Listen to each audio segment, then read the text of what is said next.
us to a very, very important and interesting concept, which also deals with the question that somebody asked about filing the return and whether to show it or not. If somebody has only exempt income, suppose you have only dividend income and you have only long-term capital gains on listed shares, everything is tax-free. You don't have to therefore pay any tax. The question is, do you need to file your return in this kind of situation?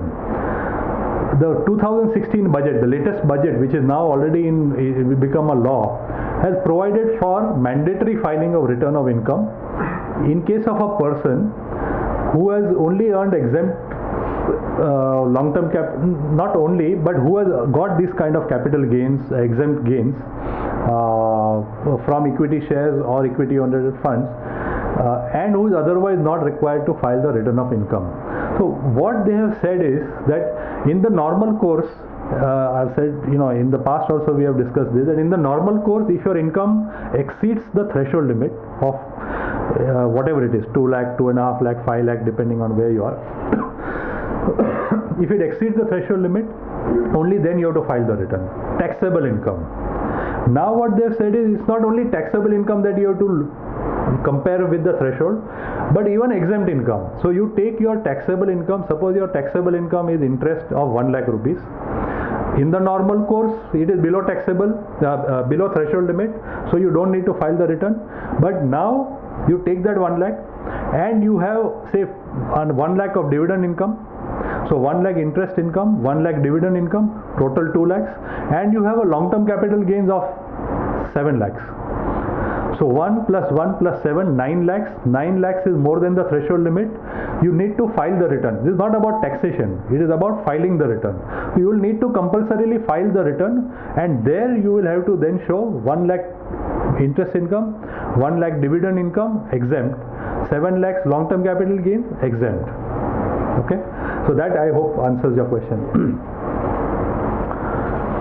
And that brings us to the last point in this slide, that here the importance of indexing the cost while calculating the capital gains comes out. Generally what happens, that you have sold listed shares on the stock market, you care two hoots what my cost was, because I have held it for 20 years, it is long term. So sometimes because of lack of information, we even take cost as zero. We take cost at face value, 10 rupees, 2 rupees, whatever it is, and we calculate the income. And then what we say is that, why get into the headache of calculating the index cost of acquisition and index gains? Because at the end of it, whatever it is anyway tax free.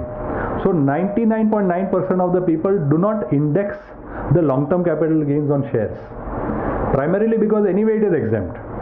But here the importance of indexation comes, because as we saw in the earlier slides, indexed gain will always be less than the unindexed gains. Correct? Because you are getting benefit of that inflation. So let us say your index in this 7 lakh example, 7 lakhs is unindexed gain, book profit, sale price minus cost. But if you had indexed it, maybe it was only 2 lakhs. Or maybe it was only 50,000, for example, to illustrate. So 1 lakh dividend, 1 lakh interest, 50,000 long-term capital gains exempt. As compared to the earlier situation where you said 1 plus 1 plus 7, 9 lakhs. 2.5 lakhs, 9 lakhs. 2.5 lakhs not crossing the threshold limit, you don't need to file the return. 9 lakhs crossing threshold limit, if you show 9 lakhs, you'll have to file the return.